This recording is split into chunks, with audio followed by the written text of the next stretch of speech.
Bonjour, bonjour les conquérants, bonjour les guerriers de l'Éternel, bonjour les ambassadeurs. Bienvenue sur la plateforme des Overcomers. J'espère que vous vous portez tous très bien, ainsi que vos familles. Quant à moi, je me porte bien, je m'appelle Claire. Si c'est la première fois que vous nous rejoignez sur cette plateforme, je vous souhaite la chaleureuse bienvenue. Et ici, nous parlons de spiritualité, de finances, de développement personnel, de santé mentale, physique, émotionnel, spirituel et tout ce qui a rapport au bien-être et à l'équilibre de l'être humain dans la société. Alors, une fois de plus, soyez la bienvenue parmi nous. Et aujourd'hui, dans Parole de sagesse, nous irons dans le livre de Matthieu et nous allons lire Matthieu 25, versets 1 à 13, et nous allons faire une petite méditation là-dessus. Alors, sans plus tarder, je vais lire et ensuite nous allons méditer un peu dessus et ce sera tout pour cette journée. Alors, je lis et je commence. Il s'agit de la parabole des 10 vierges. Alors, le royaume des cieux sera semblable à 10 vierges qui, ayant pris leur lampe, allèrent à la rencontre de l'époux. 5 d'entre elles étaient folles et 5 sages.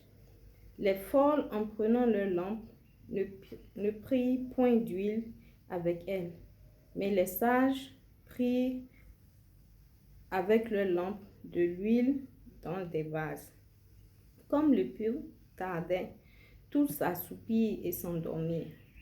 Au milieu de la nuit, on cria, « Voici l'époux, allez à sa rencontre. » Alors tous ces vierges se réveillèrent et préparèrent leurs lampes. Les folles dirent aux sages, « Donnez-nous de votre huile, car nos lampes s'éteignent. » Les sages répondirent, « Non, il n'y en aura pas assez pour nous et pour vous.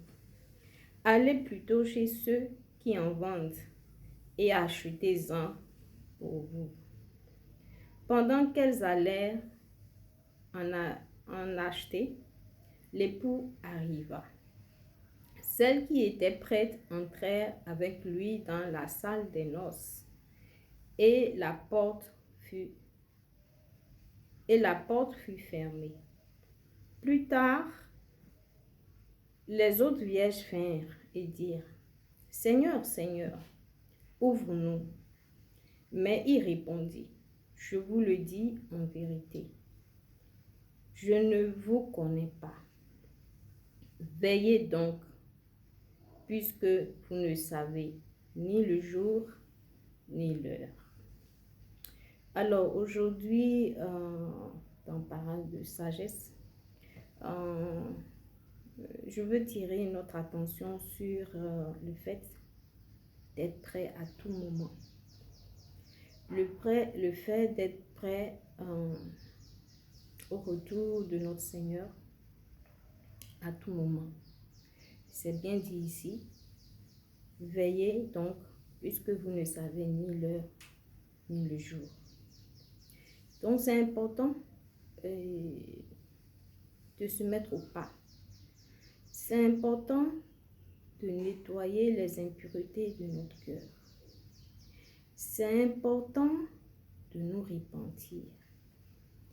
C'est important de tourner le dos au péché, de tourner le dos à nos vies d'adultère, de tourner le dos aux mensonges, de tourner le dos aux rumeurs, à la calomnie, à la haine, à la jalousie, l'envie, la tromperie, la colère, la haine, la peur et tous ces sentiments négatifs que nous éprouvons tous les jours envers de tierces personnes ou des personnes de notre entourage.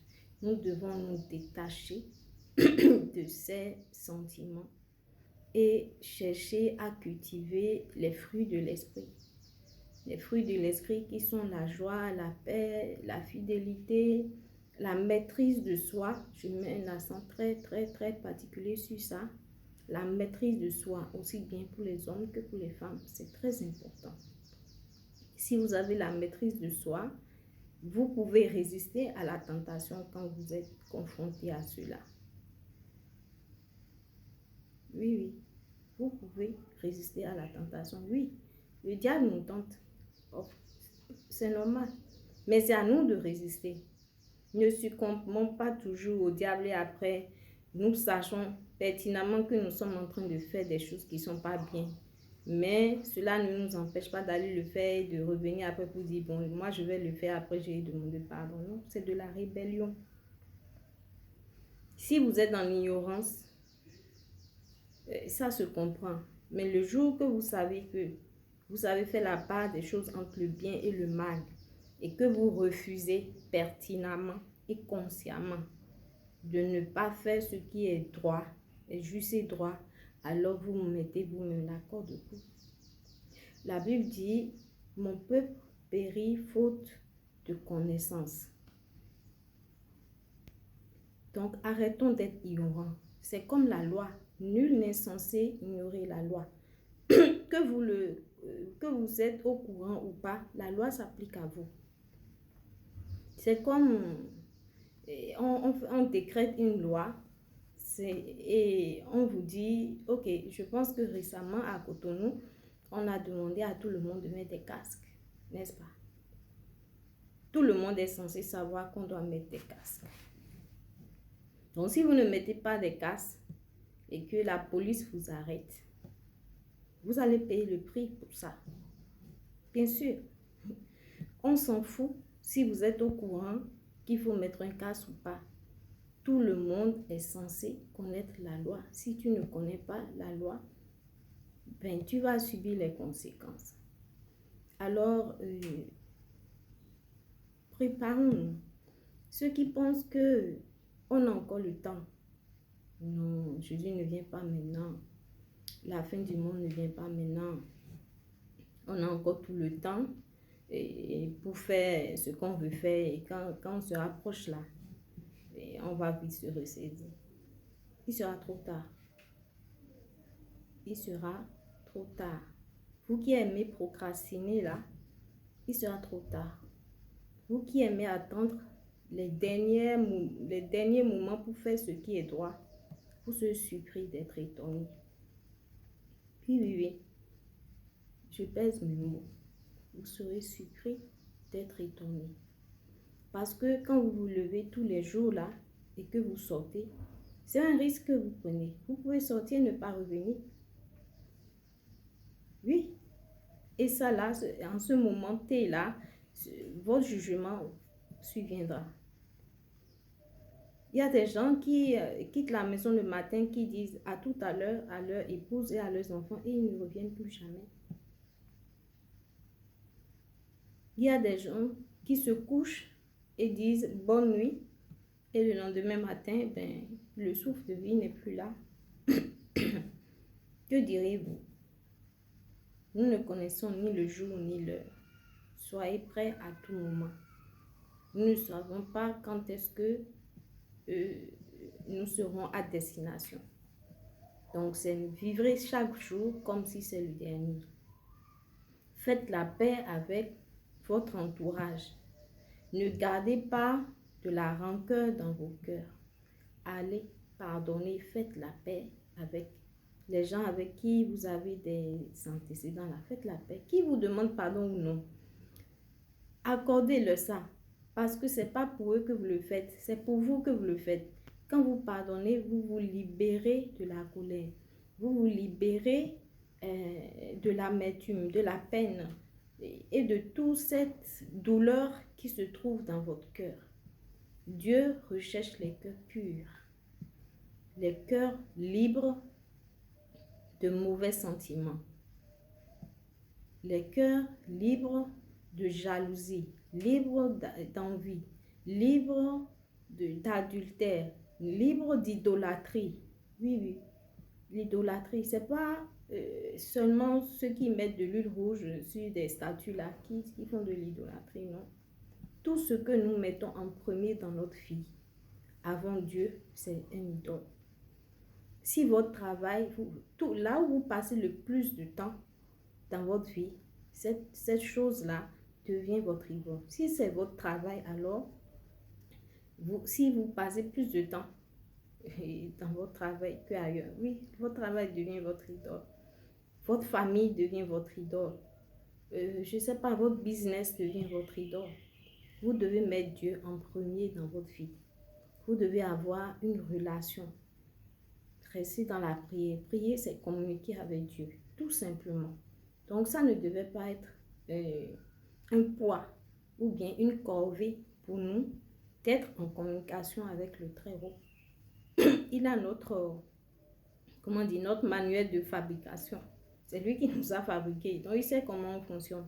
Donc, si nous avons des problèmes, nous devons retourner vers celui qui a le manuel pour qu'il nous dirige, pour qu'il nous montre le chemin. Donc, c'est important pour nous de nous préparer. Soyons prêts à tout moment. C'est très important. Soyons prêts à tout moment. Vivez chaque jour comme si c'était le dernier. Faites la paix tant que ça dépend de vous.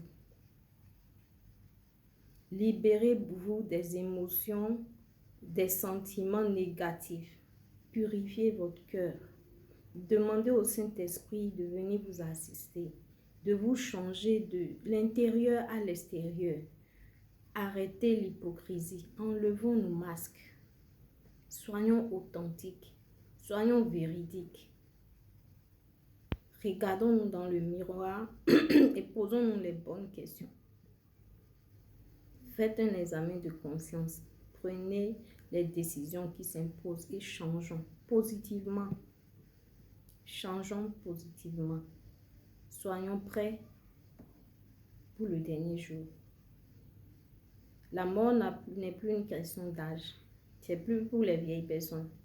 Non, non. La jeunesse aussi meurt. Les gens meurent à 25 ans, 35 ans, 40 ans, 50 ans. C'est plus comme avant où c'est les gens qui ont dans les 75 ans, 80, 100 qui meurent, non? La jeunesse meurt. Donc, soyons prêts. Soyons prêts. Préparons-nous. Préparons-nous pour le jour J. Oui, oui, préparons-nous. Nous n'avons plus de temps. L'heure est grave. Nous sommes très proches. Ceux qui continuent de vivre dans l'impudicité, se disant que nous avons encore le temps. Dieu est un Dieu miséricordieux, même s'il a dit qu'il va nous envoyer dans le lac de feu, là, au moment opportun, il va changer sa décision. Quand Dieu dit, il le fait. Dieu n'est pas comme nous qui disons quelque chose et puis après quelques temps, on se retrate et puis on change et on fait du tic-au-tac. Non, non. Quand il le dit, il le fait. C'est un Dieu de parole, c'est un Dieu d'honneur. C'est un Dieu qui tient ses promesses. Donc, il ne fait pas du tic-au-tac. Donc, il nous laisse le temps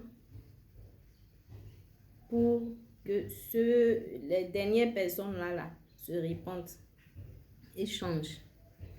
C'est la raison pour laquelle il est patient avec nous. Oui, oui. C'est la seule raison pour laquelle il est encore patient avec nous. Il nous laisse le temps de faire la part des choses et de rebrousser chemin et de prendre le droit chemin avant qu'il ne soit trop tard. Parce que quand il va décider que, ok, maintenant c'est le moment, plus rien ne pourra l'arrêter. Plus rien ne pourra l'arrêter. Vous allez beau pleurer, beau crier, ce sera trop tard. Donc c'est important de nous repentir. C'est important de nous apprêter, de purifier nos cœurs et d'être prêts à tout moment. Nous ne connaissons ni le jour ni l'heure. Soyons prêts. Soyons prêts. Soyons prêts à tout moment. Vivons chaque jour comme s'il était le dernier. Faisons la paix autour de nous. Répandons-nous. Changeons nos cœurs noirs ont des cœurs blancs, en demandant l'aide du Saint-Esprit pour nous aider. Donc, c'est mon message de ce matin. Apprêtons-nous. Apprêtons-nous. Très important. Merci de m'avoir suivi. Je vous souhaite une très belle journée en famille et on se dit à très bientôt. Prenez soin de vous et bisous bisous à tout le monde et à la prochaine. Bye bye.